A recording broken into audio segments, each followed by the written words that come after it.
أعوذ بالله من الشيطان الرجيم بسم الله الرحمن الرحيم.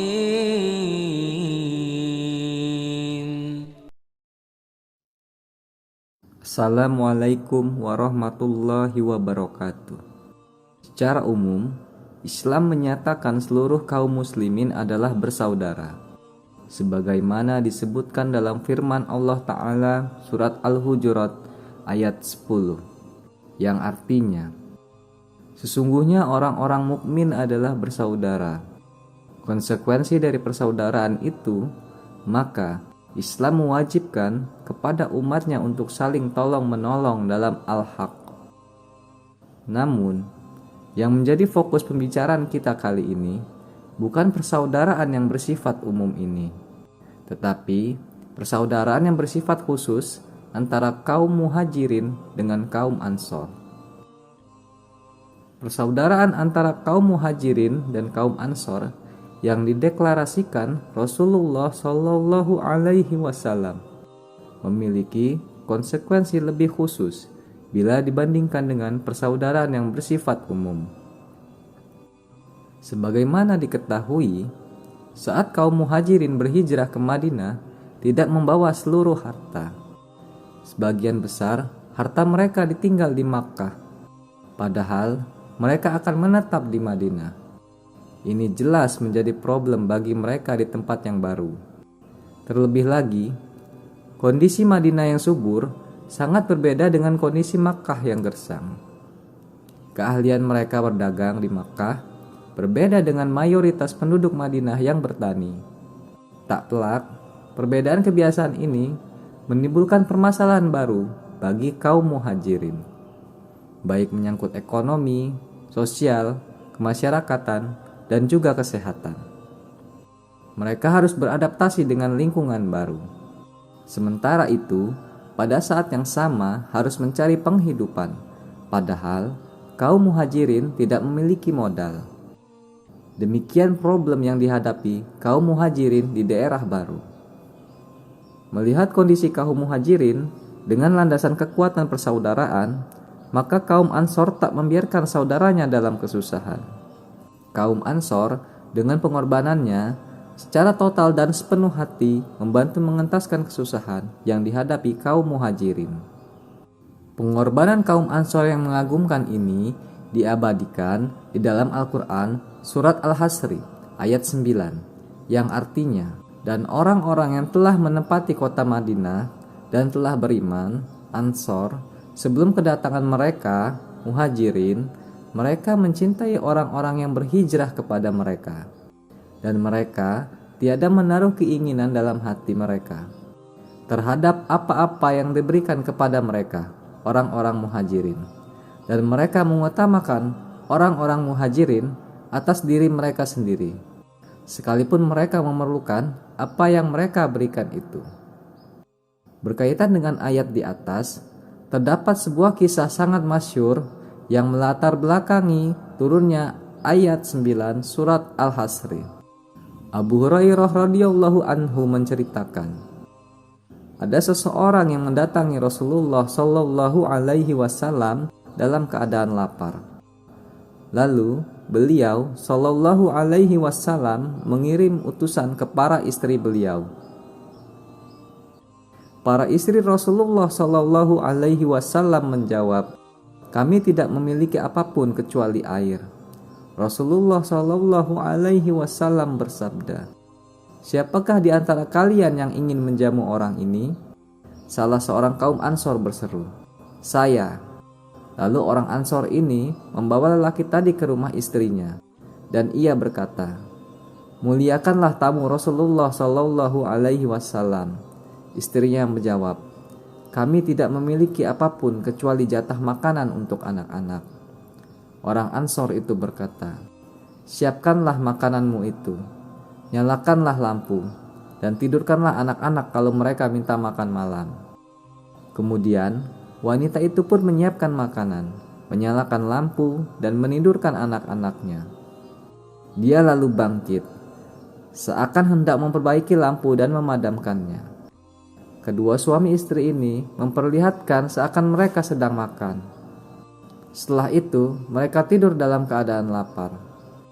Keesokan harinya, sang suami datang menghadap Rasulullah Shallallahu Alaihi Wasallam. Beliau Shallallahu Alaihi Wasallam bersabda, "Malam ini Allah tertawa atau takjub dengan perilaku kalian berdua." Lalu Allah Ta'ala menurunkan ayatnya yang artinya, "Dan mereka mengutamakan orang-orang muhajirin atas diri mereka sendiri, sekalipun mereka memerlukan apa yang mereka berikan itu. Dan siapa yang dipelihara dari kekikiran dirinya, mereka itulah orang-orang yang beruntung." Quran Surat Al-Hasri ayat 9. Hadis riwayat Bukhari 3798. Bagaimanapun pengorbanan dan keikhlasan kaum Ansor untuk membantu saudaranya, permasalahan kaum Muhajirin ini tetap harus mendapatkan penyelesaian agar mereka tidak merasa sebagai benalu bagi kaum Ansor. Disinilah tampak nyata pandangan Rasulullah Shallallahu Alaihi Wasallam yang cerdas dan bijaksana.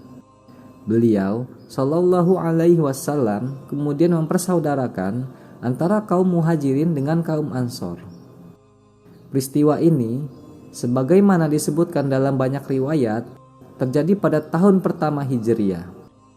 Tempat deklarasi persaudaraan ini, sebagian ulama mengatakan di rumah Anas bin Malik, dan sebagian lagi mengatakan di masjid. Wallahu a'lam. Antara pendapat-pendapat ini tidak saling bertentangan, karena persaudaraan itu tidak tuntas hanya dalam sekali pertemuan. Namun, tergantung dengan kedatangan orang yang baru masuk Islam dan yang baru tiba di Madinah. Riwayat yang terdapat dalam kitab Sahih didahulukan dari yang lainnya. Teks hadis riwayat Muslim mengisyaratkan awal deklarasi dilakukan di rumah Anas bin Malik radhiyallahu anhu. Rasulullah Shallallahu Alaihi Wasallam mempersaudarakan mereka, satu dari Ansor dan satu lagi dari Muhajirin.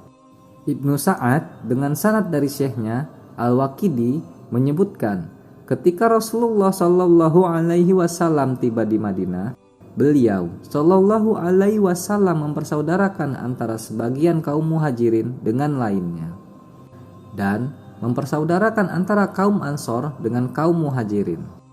Rasulullah Shallallahu Alaihi Wasallam mempersaudarakan mereka dalam al-haq agar saling menolong, saling mewarisi setelah saudaranya wafat. Saat deklarasi itu, jumlah mereka 90 orang, terdiri dari 45 kaum Ansor dan 45 kaum Muhajirin. Ada juga yang mengatakan 100, masing-masing 50 orang. Imam Bukhari meriwayatkan dari Ibnu Abbas radhiyallahu anhu, ketika kaum Muhajirin baru tiba di Madinah, kaum Muhajirin bisa mewarisi kaum Ansor karena persaudaraan yang telah dilakukan oleh Rasulullah Shallallahu Alaihi Wasallam. Sedangkan zawil arham, kerabat yang bukan ahli waris, tidak. Di antara contoh praktis buah dari persaudaraan yang dilakukan Rasulullah Shallallahu Alaihi Wasallam yaitu kisah Abdurrahman bin Auf radhiyallahu anhu dengan Sa'ad bin Rabbi radhiyallahu anhu. Sa'ad radhiyallahu anhu berkata kepada Abdurrahman radhiyallahu anhu, "Aku adalah kaum Ansor yang paling banyak harta. Aku akan membagi hartaku setengah untukmu. Pilihlah di antara istriku yang kau inginkan, dan aku akan menceraikannya untukmu. Jika selesai masa iddahnya, engkau bisa menikahinya." Mendengar pernyataan saudaranya itu, Abdurrahman radhiyallahu anhu menjawab, "Aku tidak membutuhkan hal itu. Adakah pasar di sekitar sini tempat berjual beli?" Lalu Sa'ad radhiyallahu anhu menunjukkan pasar Kainuka. Mulai saat itu, Abdurrahman radhiyallahu anhu sering pergi ke pasar untuk berniaga, sampai akhirnya ia berkecukupan dan tidak memerlukan lagi bantuan dari saudaranya. Persaudaraan yang dijalin oleh Rasulullah Shallallahu Alaihi Wasallam terus berlanjut. Ketika kaum Muhajirin sudah merasa biasa, tidak asing lagi, dan sudah mengetahui cara mencari nafkah, maka Allah Ta'ala menggugurkan syariat waris mewarisi dengan sebab tali persaudaraan seperti ini. Namun, tetap melanggengkan persaudaraan kaum mukminin. Allah Ta'ala berfirman, yang artinya, dan orang-orang yang beriman sesudah itu, kemudian berhijrah dan berjihad bersamamu, maka orang-orang itu termasuk golonganmu juga. Orang-orang yang mempunyai hubungan kerabat itu, sebagiannya lebih berhak terhadap sesamanya daripada yang bukan kerabat di dalam kitab Allah. Quran Surat Al-Anfal ayat 75. Dan firman-Nya yang artinya, dan orang-orang yang mempunyai hubungan darah satu sama lain lebih berhak waris mewarisi di dalam kitab Allah daripada orang-orang mukmin dan orang-orang muhajirin, kecuali kalau kamu mau berbuat baik kepada saudara-saudaramu seagama. Yang demikian itu telah tertulis di dalam kitab Allah. Quran Surat Al-Ahzab ayat 6. Peristiwa penghapusan saling mewarisi ini terjadi pada saat perang Badar. Ada juga riwayat yang menjelaskan terjadi pada saat perang Uhud. Ibnu Abbas radhiyallahu anhu menyebutkan, yang digugurkan adalah saling mewarisi, sedangkan tolong menolong dan saling menasehati tetap disyariatkan. Dan dua orang yang telah dipersaudarakan bisa mewasiatkan sebagian harta warisannya untuk saudaranya. Inilah pendapat Imam Nawawi rahimahullah. Di antara bukti yang menunjukkan persaudaraan ini terus berlanjut, namun tidak saling mewarisi, yaitu Rasulullah Shallallahu Alaihi Wasallam mempersaudarakan antara Salman Al-Farisi radhiyallahu anhu dengan Abu Darda radhiyallahu anhu.